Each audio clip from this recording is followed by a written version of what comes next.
Dear student, today we are going to alpha angle पर इस dear student, today we are going to start day 7। अभी तक हमने projectile motion को advance level पे नहीं देखा था। प्रोजेक्टाइल मोशन में जस्ट इनिशियल और फाइनल पॉइंट को सेम लेवल पे या इनिशियल और फाइनल पॉइंट को डिफरेंट लेवल पे देखा था। That mean sometimes initial point final point से अबव हो जाता था या sometimes final point initial point से अबव हो जाता था। अब हम लोग आज देखने जा रहे हैं प्रोजेक्टाइल का वो पार्ट जो मोस्ट डिफिकल्ट पार्ट माना जाता है। That means projectile along a incline, एक इंक्लाइन प्लेन के अलोंग अगर प्रोजेक्टाइल को प्रोजेक्ट करें। सपोज यहां पे आपको दिया हुआ है ये एक इंक्लाइंड है। आप देख सकते हैं कि जो आपको वर्टिकल मिरर है अब वो वर्टिकल ना होकर के वर्टिकल के साथ किसी एंगल पर है, और जो हॉरिजॉन्टल मिरर है वो हॉरिजॉन्टल ना होकर के हॉरिजॉन्टल के साथ किसी एंगल पे है। तो अगर इस हॉरिजॉन्टल और वर्टिकल एक्सिस पे किसी प्रोजेक्टाइल को प्रोजेक्ट करें तो उसका मोशन किस टाइप से होगा या उस मोशन को हम कैसे एक्सप्लेन करेंगे, वहां पर क्या नए कंडीशंस आ जाएंगे। तो यहां पे अगर हम इस प्रोजेक्टाइल को, अपनी बॉल को कुछ इनिशियल वेलोसिटी देते हैं विद द हॉरिजॉन्टल मिरर, ध्यान रखिएगा यहां पर हम इसको हॉरिजॉन्टल मिरर बोल रहे हैं। This is given as the horizontal mirror, ये आपको हॉरिजॉन्टल मिरर ट्रीट कर रहे हैं, and this is given as the vertical mirror, ये हमको वर्टिकल मिरर की तरह ट्रीट कर रहे हैं, although they are not horizontal और वर्टिकल मिरर। सो अगर इन मिरर्स में ओरिजिन से बॉल को कोई इनिशियल वेलोसिटी देते हैं तो देखते हैं उसका मोशन कुछ इस टाइप से होगा। So still this is a projectile motion. अभी भी आप देख सकते हैं कि वर्टिकल मिरर में बॉल एक सर्टेन हाइट तक जाता है, उसके बाद उसका वेलोसिटी 0 होता है, and then ball start comes down, ball फिर नीचे की तरफ आने लगता है। While in horizontal mirror we can see ball constant speed से, कांस्टेंट वेलोसिटी से मूव कर रहा है। सो अगर इसकी वेलोसिटी को हम देखें कि अगर इसको इनिशियल वेलोसिटी कुछ यू देते हैं तो कुछ इसका पाथ इस टाइप से होगा। दैट मींस इनिशियल पॉइंट से चल के हॉरिजॉन्टल मिरर को किसी पॉइंट पे जाके स्ट्राइक करेगा। सो ये अपना एक हॉरिजॉन्टल रेंज भी ले लेगा। सो इसकी वेलोसिटी को अगर हम यहां पे देखें, initial velocity let this is given u, ये इनिशियल वेलोसिटी आपको यू गिवन है। Now we can say alpha angle पर इस हॉरिजॉन्टल मिरर से अल्फा एंगल पे बॉल को प्रोजेक्ट कर रहे हैं, जबकि horizontal mirror horizontal x axis के साथ बीटा एंगल फॉर्म कर रहा है। यहां पे ध्यान रखिएगा कि एक्स एक्सिस के साथ जो बीटा एंगल फॉर्म कर रहा है इसकी वजह से हॉरिजॉन्टल मिरर पर भी एक्सेलरेशन आ जाएगा। अब हॉरिजॉन्टल मिरर पे वेलोसिटी कांस्टेंट नहीं होगा तो एक्सेलरेशन का direction as usual we can say कि जो एक्सेलरेशन का डायरेक्शन होता है that is always g downward direction में एक्सेलरेशन हमेशा आता है। इसके अगर हम कंपेयर करें तो ये एंगल जिसपे इंक्लाइंड है हॉरिजॉन्टल एक्स एक्सिस के साथ, ये एंगल अगर बीटा दिया हुआ है, if this angle is given beta so will say this angle will be also beta, उसके हिसाब से ये कंपोनेंट आ जाता है g cos beta, while this component we can say this will be g sine beta. So इसका meaning है हमारे हॉरिजॉन्टल मिरर के साथ यहां पर रिटार्डेशन हो रहा है और उस रिटार्डेशन का मैग्नीट्यूड है जी साइन बीटा, और वर्टिकल मिरर के साथ जो रिटार्डेशन हो रहा है उसका मैग्नीट्यूड है g cos beta.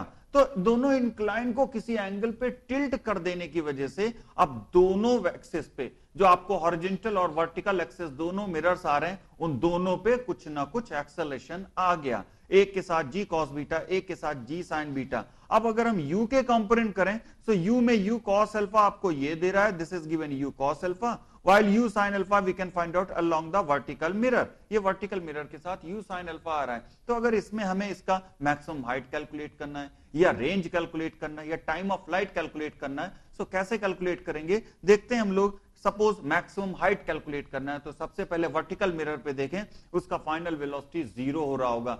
So v square equals to u square minus 2gh को यूज करें so we can say v final velocity at that maximum height will be 0 along that vertical mirror, and initial velocity again this is given u square sine square alpha, initial velocity यहां पे u sine alpha था minus 2, अब g देखिए change हो गया है, जी का value जो आपने वर्टिकल मिरर के अलोंग रिटार्डेशन देखा था वो माइनस साइन उसकी वजह से आ रहा है, और साथ ही साथ वो रिटार्डेशन का वैल्यू हो रहा है g cos beta times H. यहां से हमको इंक्लाइंड पे अगर दो इंक्लाइंड है तो इस पे आपको मैक्सिमम हाइट का वैल्यू आ जाता है u square sine square beta upon 2g cos beta.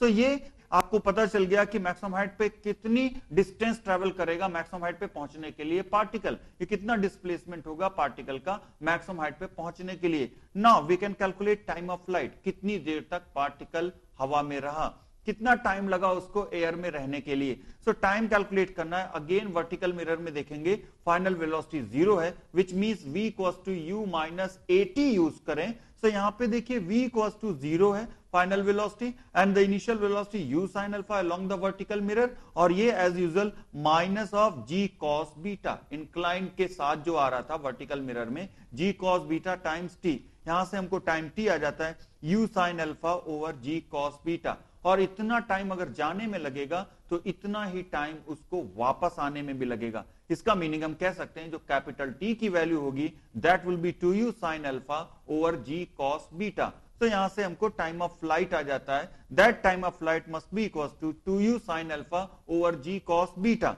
So ये टाइम ऑफ फ्लाइट आने के बाद अब हम देखते हैं उसका रेंज कैसे कैलकुलेट करेंगे। रेंज मींस हॉरिजॉन्टल मिरर के अलोंग मोशन को डिस्कस करना है।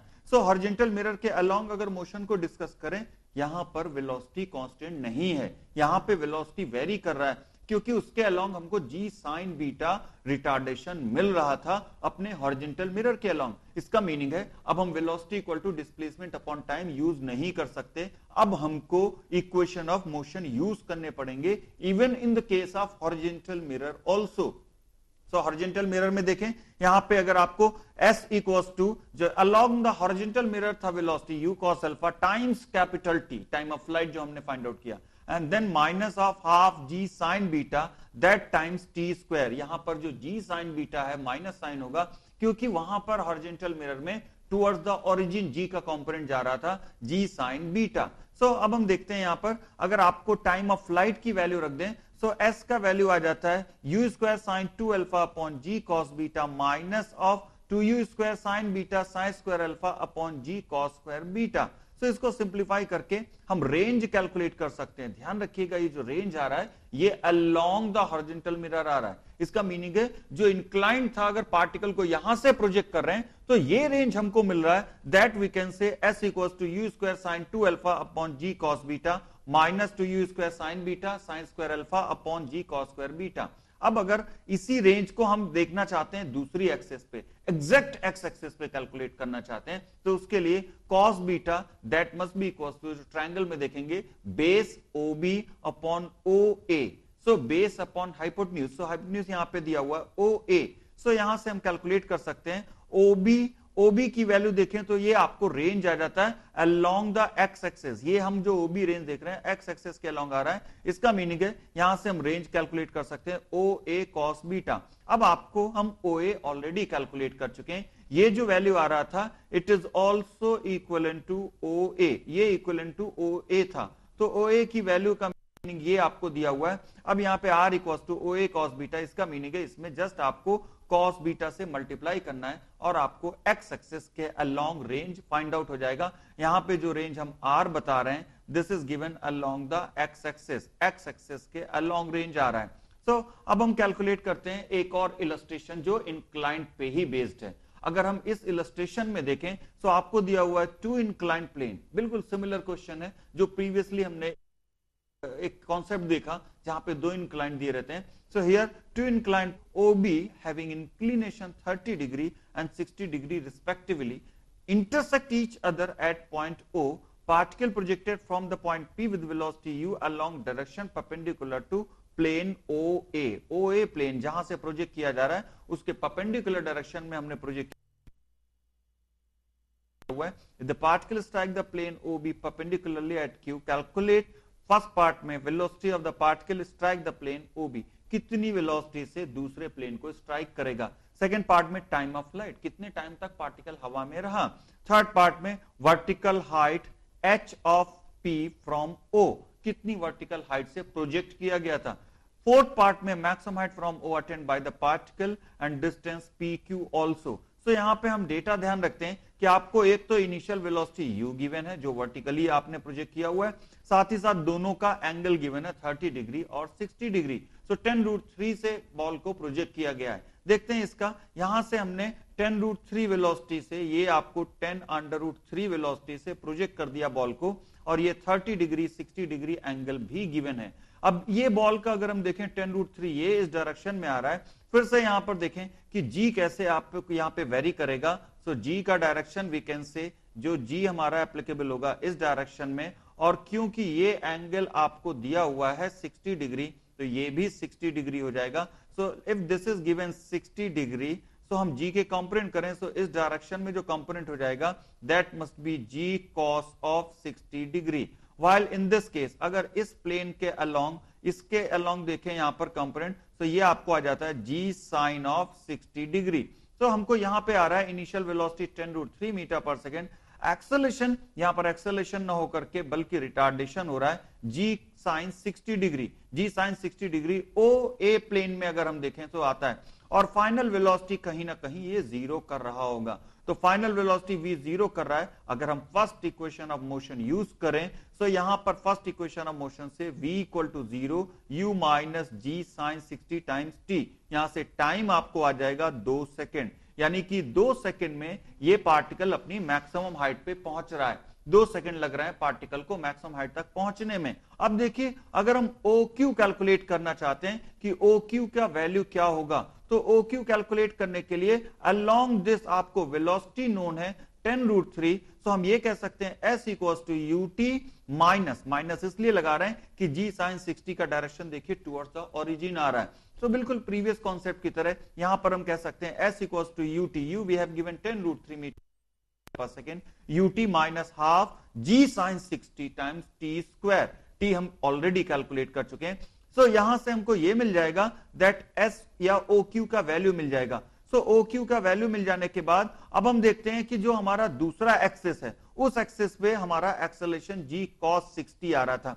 सो जब हमने यहां पर G के कंपोनेंट किए थे, तो ये इस डायरेक्शन में G आ रहा था, इस डायरेक्शन में G cos 60 बन रहा था। It was given G cos of 60। तो दूसरे प्लेन पे सॉल्व कर रहे हैं क्वेश्चन को, और ये यहां पर G साइन ऑफ 60 डिग्री बन रहा था। इसका मीनिंग है, फिर अब देखते हैं दूसरे प्लेन के हिसाब से इनिशियल वेलोसिटी जीरो होगा। अब ये इनिशियल वेलोसिटी जीरो हम ले रहे हैं अलोंग द OQ। अगर हम OQ प्लेन के अलोंग देखें, सो नाउ दिस इज जो G cos 60 है OQ प्लेन पे परपेंडिकुलर है, टुवर्ड्स द OQ प्लेन आ रहा है। तो यहां पर हम OQ प्लेन देख रहे हैं, ये OQ प्लेन के along. So along the OQ plane v equal to 0 plus G cos 60 times t, यहां से आपको OP भी मिल जाएगा, और 0 times t half G cos 60 times t square. तो OP मिल गया, और हमने ऑलरेडी कैलकुलेट कर लिया था OQ।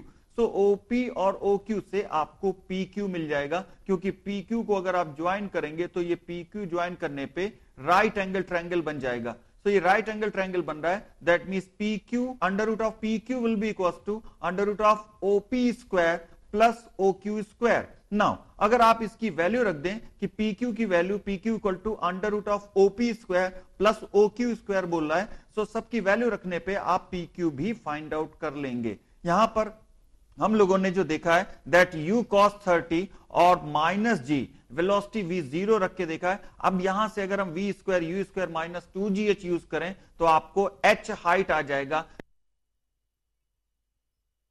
क्योंकि ये H हाइट तो आप कैलकुलेट कर सकते हैं, क्योंकि आपने OP कैलकुलेट किया हुआ है। OP कैलकुलेट करके अगर H का रिलेशन देखें, जो स्मॉल h का रिलेशन आ रहा है, हियर वी कैन से सो साइन 30